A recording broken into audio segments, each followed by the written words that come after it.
రాహుల్ గాంధీ కుటుంబంపై బీజేపీ కేంద్ర మంత్రి బండి సంజయ్ చేసిన వ్యాఖ్యలపై కాంగ్రెస్ నేతలు మండిపడుతున్నారు.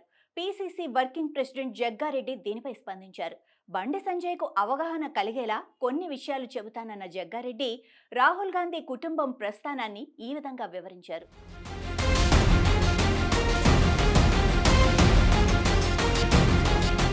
రాహుల్ గాంధీ కుటుంబం స్వతంత్ర సంగ్రామం నుంచి వచ్చిందన్న జగ్గారెడ్డి, ఇందిరాగాంధీ, సోనియా గాంధీ గురించి అవగాహన లేక బండి సంజయ్ అలా మాట్లాడారని అన్నారు.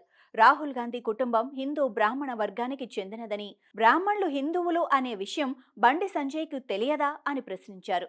రాహుల్ గాంధీ కుటుంబం ఎప్పుడూ రాజకీయాలకు కులం, మతం వాడలేదన్నారు జగ్గారెడ్డి. సోనియా గాంధీ క్రిస్టియన్ కాదా అని కేంద్ర మంత్రి ప్రశ్నిస్తున్నారని, హిందూ సాంప్రదాయం ప్రకారం సోనియా రాజీవ్ గాంధీని పెళ్లి చేసుకున్న తర్వాత భార్యకు భర్త సాంప్రదాయమే వర్తిస్తుందన్నారు.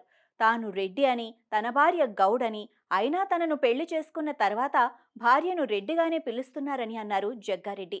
సోనియా గాంధీ భర్త రాజీవ్ గాంధీ బ్రాహ్మణుడు కాబట్టి ఆమెది బ్రాహ్మణ కుటుంబమే అవుతుందని పేర్కొన్నారు. ఇందిర ఫిరోజ్ గాంధీని పెళ్లి చేసుకుంది. ఫిరోజ్ ఒక జర్నలిస్ట్, నేషనల్ హెరాల్డ్ పత్రిక వ్యవస్థాపకుడు, స్వతంత్ర ఉద్యమంలో పోరాటం చేశాడని గుర్తు చేశారు. మోతీలాల్ నుంచి నేటి రాహుల్ వరకు ప్రతి తరం ఈ దేశం కోసం ఎన్నో త్యాగాలు చేసిందన్న జగ్గారెడ్డి, దేశం కోసం ప్రాణత్యాగం చేసిన కుటుంబం రాహుల్ది అంటూ చెప్పుకొచ్చారు. యూపీఏ హయాంలో సోనియా, రాహుల్ ఇద్దరూ పదవులు తీసుకోకుండా పరిపాలనే ముఖ్యమని పనిచేశారని, కానీ బీజేపీ అధికారంలోకి వచ్చాక ఎల్కే అద్వానీని ఎందుకు పక్కన పెట్టారని మోడీని బండి సంజయ్ అడుగుతారా అని సవాల్ విసిరారు. అద్వానీ రథయాత్ర చేయకపోతే బీజేపీ ఎక్కడది అంటూ ప్రశ్నించిన జగ్గారెడ్డి, అద్వానీ పుణ్యమా అని ఇంత స్థాయికి వచ్చామన్న కృతజ్ఞత కూడా బీజేపీ నాయకులకు లేదన్నారు.